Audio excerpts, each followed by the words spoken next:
আচ্ছা, যদি কোনো যদি কোনো বাইরের দেশের নাগরিকদেরকে একটা অন্য সংঘবদ্ধ এবং শক্তিশালী দেশের নাগরিক নাগরিকত্ব দেওয়া হয় এবং সেই দেশের সমস্ত রকম সুযোগ সুবিধে, রাষ্ট্রীয় নিরাপত্তা, মর্যাদা সবকিছু যদি পরিপূর্ণভাবে দিয়ে তাকে সেই দেশের অন্তর্বর্তী অন্তর্বর্তীভাবে একেবারে স্থায়ী নাগরিক হিসেবে গ্রহণ করা হয় এবং তারপরেও তারা যদি সেই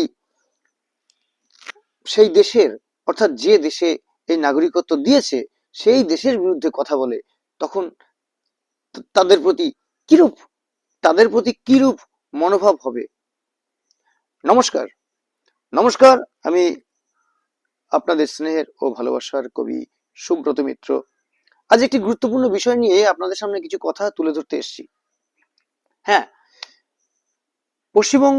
পশ্চিমবঙ্গের বিভিন্ন প্রান্তে এবং ভারতবর্ষের বিভিন্ন প্রান্তে কম বেশি একটা জনগোষ্ঠী বিভিন্ন প্রকার ভাবে যে বার্তা ছড়াচ্ছেন, যে কথাবার্তাগুলো ছড়াচ্ছেন এবং সেগুলো একেবারেই পূর্ণরূপে দেশ বিদ্বেষী, দেশ বিরোধী, রাষ্ট্রবিরোধী।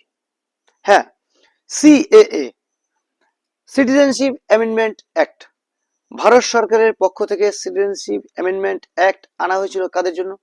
হ্যাঁ, আমাদের ভারত পার্শ্ববর্তী যে রাষ্ট্রগুলো যেখানে হিন্দু সম্প্রদায়ের মানুষেরা অত্যন্ত নিপীড়ন, নির্যাতন এবং অত্যাচারের শিকার হচ্ছিলেন, এবং অন্যান্য অন্যান্য যত দেশ আছে, সম্ভবত আমি যদি ভুল না বলে থাকি, অন্যান্য যত দেশ আছে সেই দেশের হিন্দু সম্প্রদায়ের মানুষেরা যদি কখনো অস্বস্তি অনুভব করেন, তাদের জন্য একটা দরজা খোলা আছে, উন্মুক্ত দরজা এবং উপযুক্ত পরিবেশ রয়েছে, সেটার নাম হচ্ছে ভারতবর্ষ।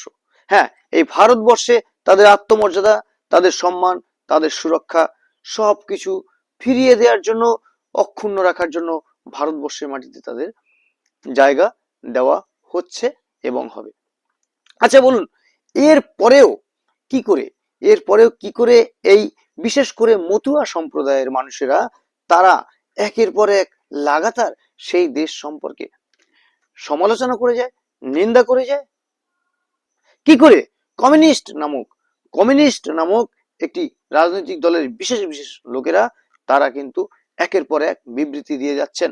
সম্প্রতি আপনারা শুনেছেন কমিউনিস্টদের অর্থাৎ সিপিআইএম এর একজন প্রভাবশালী নেতা, তিনি এক সময় কলকাতার মেয়র ছিলেন, তিনি বক্তব্য দিচ্ছেন যে গোপাল মুখার্জি, অর্থাৎ যাকে আমরা গোপাল পাঠা নামে চিনি, যিনি আমাদের 1946 সালে ক্যালকাটা গ্রেট কিলিং এর যে ঐতিহাসিক ঐতিহাসিক গণহত্যা, সেই গণহত্যার মুখ থেকে হিন্দু সম্প্রদায়ের মানুষদেরকে বাঁচিয়েছিলেন, তাকে কিনা বলছেন তিনি যে উনি গুন্ডা ছিলেন।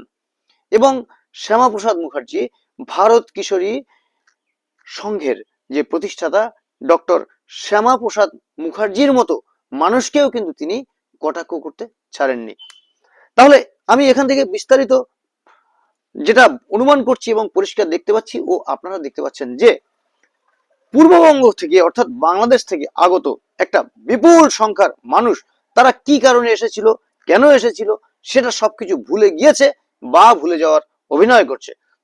তারা এই ভারতবর্ষের মাটিতে দাঁড়িয়ে তারা সেকুলারিজমের কথা বলছে, তারা সনাতন ধর্ম অর্থাৎ হিন্দু সম্প্রদায়ের জনজাতিকে বিচ্ছিন্ন করে দেওয়ার চেষ্টা করছে। হ্যাঁ, আমি একজন মতুয়া সম্প্রদায়ের ঘরের সন্তান হয়েও আমি কিন্তু এই কথাটা বলছি যে মতুয়া সম্প্রদায়ের একটা অংশ রয়েছে, তারা কিন্তু অনশনে বসেছিল। কেন জানেন? তারা ভারত সরকারের বিরুদ্ধে অনশনে বসেছিল। আচ্ছা বলুন তো, ভারতবর্ষের মতো একটা রাষ্ট্রে থাকতে গেলে মিনিমাম তো কিছু ক্রাইটেরিয়া লাগবে।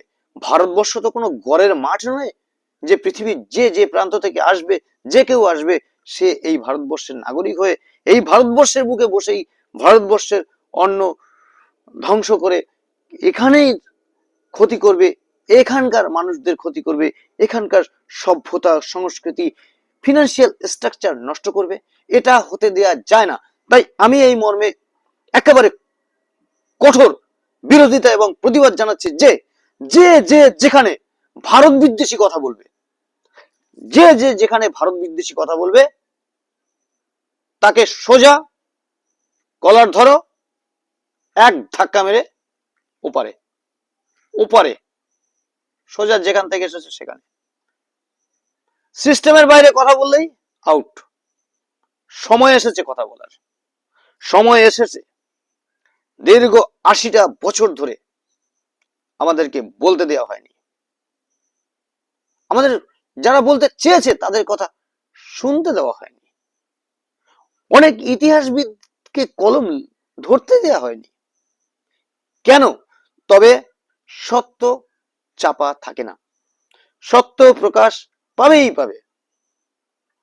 ডক্টর শ্যামাপ্রসাদ মুখার্জি কে ছিলেন? তার নাম উচ্চারণ করা পর্যন্ত পশ্চিমবঙ্গে একটা বড় বিষয় ছিল। গোপাল মুখার্জি ওরফে গোপাল পাঠা, এই গোপাল মুখার্জির নামের সাথে যে গোপাল পাঠা, আমি মনে করি, এখন আমার মনে হচ্ছে এই পাঠা শব্দটা কিন্তু কংগ্রেস গভর্নমেন্ট বিকৃত, তার তার নামকে হাস্যকৌতুক করে তোলার জন্য মনে হয় এই পাঠা শব্দটা ব্যবহার করতেন, তার সেই মুখার্জি শব্দটা মুছে ফেলে দিয়েছিলেন। এরকম অনেক বিষয়গুলো রয়েছে যেগুলো আমাদের রাষ্ট্রের পক্ষে, আমাদের আগামী প্রজন্মের কাছে সঠিক তথ্য তুলে ধরার পক্ষে অস্বস্তিকর।